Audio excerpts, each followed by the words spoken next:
આજે આપણે સરગવાનું બેસનવાળું શાક બનાવીશું.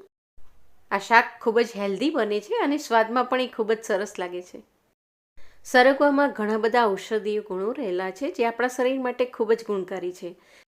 આ કેલ્શિયમથી ભરપૂર હોવાના કારણે ખાસ તો હાડકાં અને સાંધાના રોગમાં ખૂબ જ ઉપકારી છે. અને સરગવાનો એક ગુણ એ છે કે એ શરીરમાં રહેલા સોજાને દૂર કરે છે અને ખાસ તો બેક્ટેરિયલ રોગો સામે પણ તે ખૂબ જ રક્ષણ આપે છે.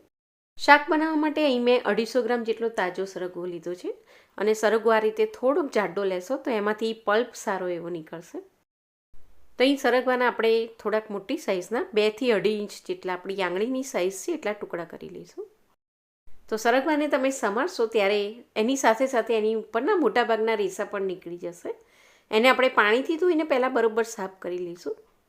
હવે આ પાણીને આપણે નિતારી લઈએ અને ફરી આમાં આપણે સરગવો બફાય એટલું ચોખ્ખું પાણી લઈ લઈશું. શાકનો કલર સરસ બને એટલા માટે સરગવાને બાફતી વખતે જ આપણે તેમાં 1/4 ટીસ્પૂન જેટલી હળદર અને થોડું મીઠું પણ મિક્સ કરી દઈશું. બરાબર મિક્સ કરીને હવે આપણે આને ગેસ પર લઈ લઈશું. હવે અહીંયા સરગવાને આપણે એ તૂટીને ફેલાઈ ના જાય એ રીતે બાફી લેવાનું છે. ઢાંકીને આને આપણે બફાવા દઈશું અને ત્યાં સુધીમાં આપણે બેસનનું મિશ્રણ તૈયાર કરી દઈએ. અહીં મેં 2 કપ જેટલી મોળી તાજી છાશ લીધી છે અને એમાં હું 1 કપ જેટલું પાણી મિક્સ કરી દઉં છું. છાશની બદલે અહીં તમે દહીં પણ લઈ શકો છો અને છાશ જો બહુ ખાટી હોય તો અડધી છાશ અને અડધું પાણી પણ લઈ શકો છો. અને અહીં મેં 1/3 કપ અડધા કપ કરતાં થોડુંક ઓછું અરાઉન્ડ 35 ગ્રામ જેટલું બેસન લીધું છે. અહીં જો બેસન તમે ઓછું લેશો તો એકદમ પાતળી કઢી જેવું બનશે. શાક બનાવીએ ત્યારે સરગવાની ઉપર બેસનનું એક સરસ લેયર કોટ થવું જોઈએ એટલે બેસન આપણે અહીં સરખું લઈશું. હું એમાં બ્લેન્ડર ફેરવી દઉં છું. બેસનના બિલકુલ કઠ્ઠા ના રહે એ રીતે આપણે તેને સરસ રીતે મિક્સ કરી દઈશું. હજી આને આપણે જ્યારે ઉકાળીશું ત્યારે થોડું વધારે ઘટ્ટ બની જશે. સરગવાને અહીં મેં હાઈ ફ્લેમ પર 10 મિનિટ માટે બોઇલ કરી લીધું છે. તો જુઓ સરગવો ખૂબ જ સરસ ચડી ગયો છે, એકદમ સોફ્ટ થઈ ગયો છે અને આખો પણ રહ્યો છે. તો આ સ્ટેજ પર હવે આપણે ગેસને બંધ કરી દઈએ અને અહીં આપણે ચોખ્ખું જ પાણી લીધું હતું. આ પાણીમાં પણ સરગવાના ઘણા બધા ગુણો આવી ગયા છે તો આ પાણીને આપણે બિલકુલ ફેંકી નહીં દઈએ, એનો આપણે શાકમાં ઉપયોગ કરીશું. હવે આપણે શાક બનાવી લઈએ. તો એક પેનમાં હું અહીં 3 ટેબલસ્પૂન જેટલું તેલ લઈ લઉં છું. વઘારમાં આપણે રાઈ અને જીરું એ બંને લઈશું. તો અડધી ચમચી જેટલી રાઈ અને સાથે અડધી ચમચી જેટલું જીરું મિક્સ કરી દઈએ. રાઈ અને જીરું બરોબર ફૂટે એટલે હવે આપણે તેમાં થોડા સૂકા મસાલા મિક્સ કરીશું. 1 તમાલપત્ર, 2 તજની સ્ટીક અને 2 થી 3 લવિંગ લઈશું. 2 સૂકા લાલ મરચાં એડ કરી દઈએ. 2 પિંચ જેટલી હિંગ, સાથે થોડો મીઠો લીમડો અને અહીં મેં 1 ચમચી જેટલી આદુની પેસ્ટ લીધી છે. આની સાથે તમારી જો લસણ લેવું હોય તો લસણ પણ સાથે લઈને સાંતળી શકો છો.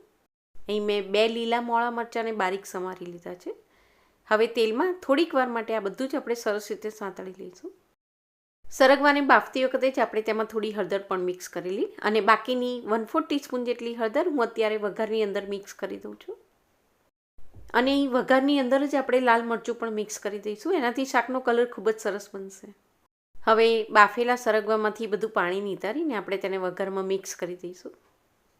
હવે આ મસાલાવાળા વઘારમાં સરગવાને આપણે બરોબર મિક્સ કરી દઈશું. અહીં સરગવો છે એ સરસ રીતે બફાઈ જ ગયો છે એટલે એને આપણે વધારે કૂક નથી કરવાનો. વઘારમાં એને સરસ રીતે આપણે આ રીતે મિક્સ કરી દઈશું. અહીં ગેસને મેં મીડિયમ ટુ હાઈ ફ્લેમ પર જ રાખ્યું છે. હવે અહીં આપણે જે બેસનનું મિશ્રણ તૈયાર કરીને રાખ્યું છે તેને સરગવામાં મિક્સ કરી દઈશું. અહીં સરગવાને આપણે બરોબર બાફીને લીધું છે પણ અંદર આપણે જે બેસન મિક્સ કર્યું એ બરોબર ચડી ના જાય ત્યાં સુધી અહીં શાકને આપણે ચડવા દઈશું. અહીં બેસન બરોબર ચડી જશે એટલે આ રસો છે એકદમ ઘટ્ટ થઈ જશે. હવે આ ચડે ત્યાં સુધીમાં આપણે બાકીના મસાલા પણ મિક્સ કરી દઈએ. તો મીઠું આપણે સ્વાદ પ્રમાણે લઈશું. મેં અહીં 1 ચમચી લીધું છે. સાથે 1 ચમચી જેટલું ધાણા જીરું પાવડર લઈ લઈએ. ધાણા જીરું મિક્સ કરવાથી રસો એકદમ જાડો બનશે. અને હું અહીં બારીક સમારેલો 1/2 ચમચી જેટલો ગોળ મિક્સ કરી દઉં છું. છાશના કારણે અહીં શાક થોડું ખાટું બને છે એટલે એમાં તમે થોડો ગોળ મિક્સ કરી દેશો તો એનાથી એનો ટેસ્ટ બહુ જ સરસ લાગશે. હવે અંદર આપણે જે બેસન મિક્સ કર્યું છે એ બરોબર ચડી જાય ત્યાં સુધી શાકને આપણે થવા દઈશું. 3 થી 4 મિનિટ પછી ફરી એકવાર આપણે ચેક કરીશું. આમાં જેમ પાણી બળતું જશે એમ બેસન ઘટ થતું જશે. આને હજી આપણે થોડું ચડવા દેવાનું છે તો હજી થોડું પાણી જોઈશે એટલા માટે હું સરગવો બાફેલું જે પાણી મેં બાજુ પર રાખી લીધું હતું એ અડધો કપ જેટલું મિક્સ કરી દઉં છું. હવે પછી આ બેસન જેમ ચડશે એમ ઘટ્ટ થતું જશે, તો શાક નીચે ચોંટે નહીં, એટલા માટે આ સ્ટેજ પર ગેસને આપણે મીડિયમ ટુ લો ફ્લેમ પર રાખીશું. હવે આ સ્ટેજ પર આ શાકનો રસો તમારે જેટલો જાડો કે પાતળો રાખવો હોય એ રીતે આપણે તેને ચડવા દઈશું. ખીચડી કે ભાતની સાથે તમે પાતળી કઢી જેવું બનાવીને પણ સર્વ કરી શકો છો, અને રોટલી ભાખરી કે પરોઠા સાથે સર્વ કરવું હોય તો બેસનને આપણે થોડું ઘટ્ટ થવા દઈશું. હવે અહીં આપણું બેસન સરસ ચડી ગયું છે અને શાકનો કલર પણ ખૂબ જ સરસ બની ગયો છે. હજી આપણે ગેસ બંધ કરી દઈએ, એ પછી શાક ઠંડુ થશે, એ પછી અત્યારે દેખાય છે એના કરતાં પણ વધારે ઘટ્ટ થઈ જશે. હવે છેલ્લે આમાં આપણે 1 ચમચી જેટલો ગરમ મસાલો મિક્સ કરી દઈશું.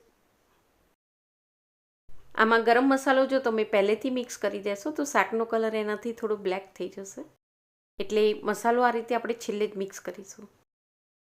સરગવો ખૂબ જ હેલ્ધી છે, સિઝન ચાલતી હોય ત્યારે એને ચોક્કસ ખાવું જોઈએ, પણ આ સ્ટીક સાથે જો તમને કમ્ફર્ટ ના લાગતું હોય તો સરગવામાંથી એનો પલ્પ કાઢીને એમાંથી કઢી કેવી રીતે બનાવી એની રેસીપી પણ મેં ચેનલ પર મૂકેલી છે. એની લિંક પણ હું તમને નીચે ડિસ્ક્રિપ્શન બોક્સમાં આપી દઉં છું. તો તમને જો આ સ્ટીક ખાવી ના પસંદ હોય તો એ રીતે તમે સરગવાની કઢી બનાવીને પણ એન્જોય કરી શકો છો, એ પણ ટેસ્ટમાં ખૂબ જ સરસ લાગે છે. અહીં હવે આપણું શાક તૈયાર થઈ ગયું છે. છેલ્લે બારીક સમારેલી કોથમીર સ્પ્રિંકલ કરીને ગેસને આપણે બંધ કરી દઈશું. હવે બંધ ગેસ પર હું શાકને ઢાંકીને 5 મિનિટ માટે સીઝવા દઉં છું, એ પછી આપણે તેને સર્વ કરીશું.